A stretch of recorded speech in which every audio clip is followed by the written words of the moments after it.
Tendance B1, page 86, unité 5, projet, écrire pour défendre une cause.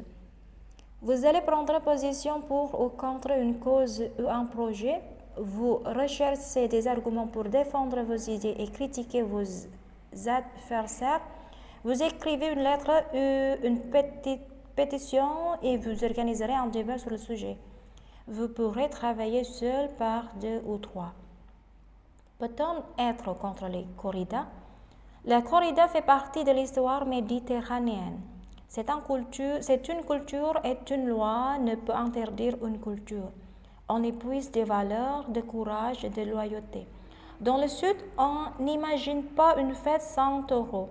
La corrida a inspiré la peinture avec Goya ou Picasso, la littérature avec Hemingway ou Madeleine, et le cinéma avec Buñuel. Un taureau de combat est soigné pendant 4 ans dans un environnement préservé de l'agriculture intensive où l'on trouve une biodiversité unique. Chaque année, on ne prélève que 6% des animaux pour aller dans l'arène. Si on interdit la corrida, cette filière disparaîtra et avec elle les 94% de bêtes restantes.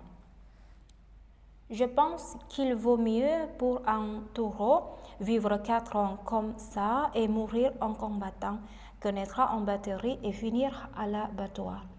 L'élevage de taureaux de combat fait vivre de nombreuses personnes. Interdire la corrida provoquerait un manque à gagner considérable pour les villes taurines. Patrick Colleoni, président de l'association des critiques taurins du Sud-Est, Lunel, Hérault.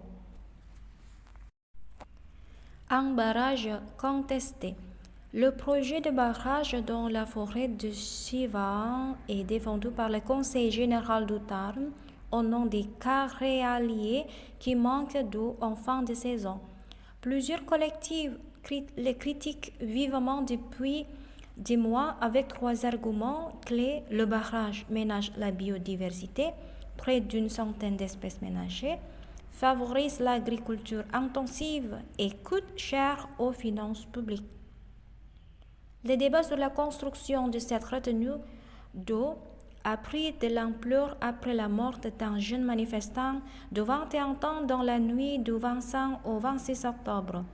2 jours après sa mort, un rapport d'experts commandé par le ministère de l'Écologie donnait d'ailleurs raison aux opposants, mais estimait difficile de stopper le chantier compte tenu de son avancement. France TV Info, 29 octobre 2014.